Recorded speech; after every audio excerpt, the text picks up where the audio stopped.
जय श्री कृष्ण। राधे राधे। भगवान श्री कृष्ण अर्जुन से कहते हैं कि यह बात सत्य है कि कोई व्यक्ति जन्म से अमीर या गरीब नहीं होता, उसकी सोच ही उसे गरीब और अमीर बना देती है। तब अर्जुन श्री कृष्ण जी से पूछते हैं, परंतु प्रभु यह बात सत्य कैसे है?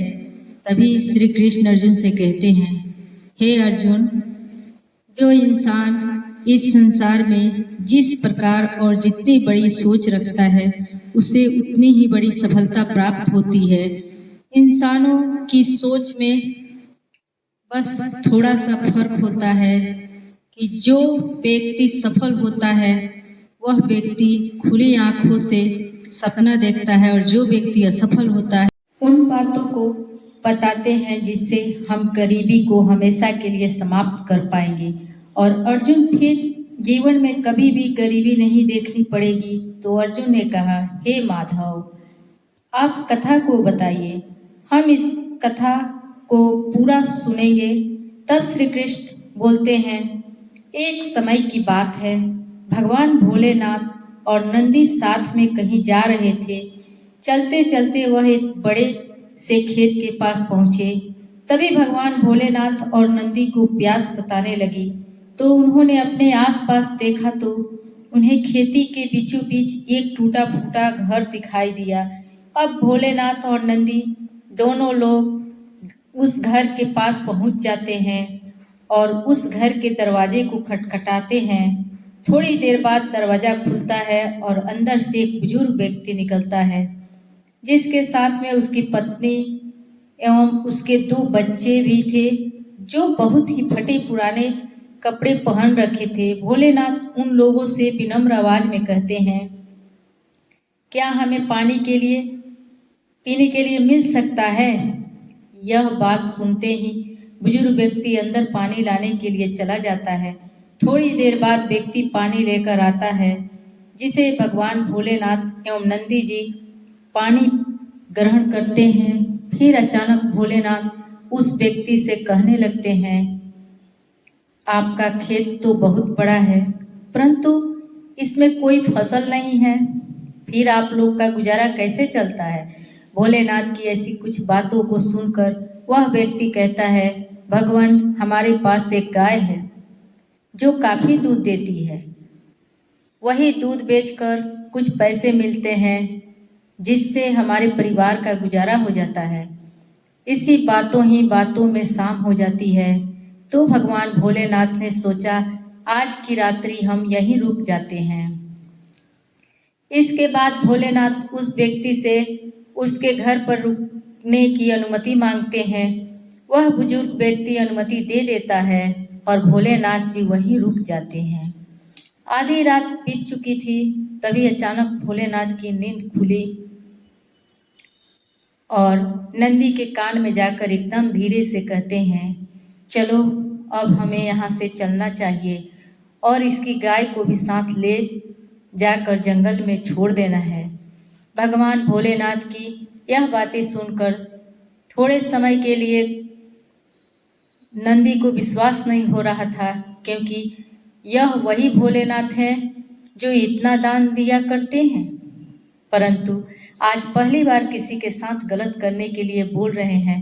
लेकिन वैसे भी नंदी जी भोलेनाथ की बात को टाल नहीं सकते थे।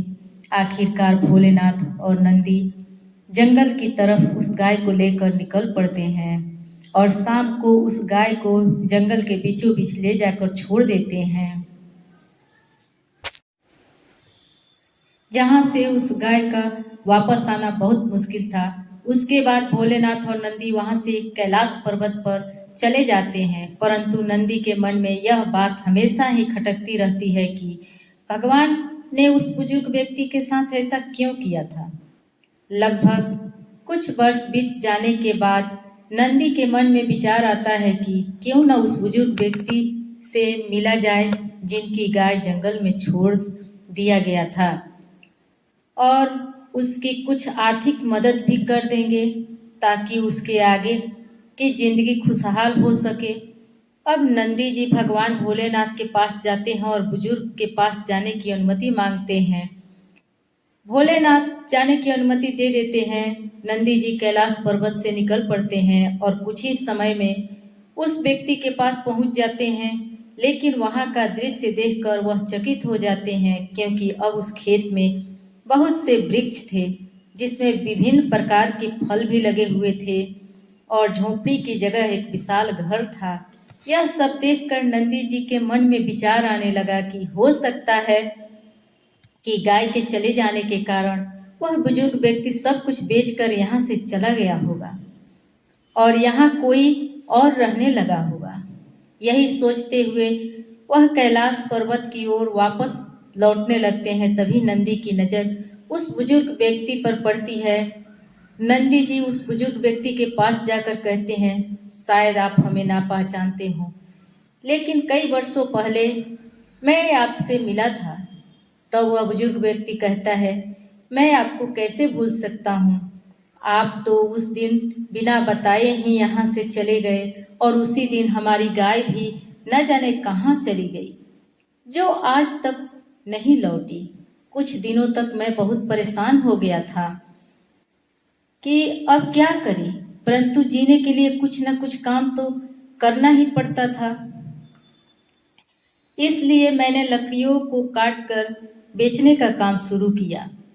जो भी पैसे मुझे मिले उन पैसों से हमने अपने खेतों में खर्च करने का फसल उगा लिया। फसल बहुत अच्छी हुई, जिससे मैंने फलों का एक बगीचा लगवा दिया। बगीचे में बहुत अच्छे फल लगे और आज मैं शहर का फल बेचने वाला सबसे बड़ा व्यापारी बन गया हूँ। लेकिन यह सब कभी ना हो पाता अगर वह गाय यहाँ से ना गई होती, क्योंकि उसी गाय के कारण कोई दूसरा कार्य नहीं करना चाहता था।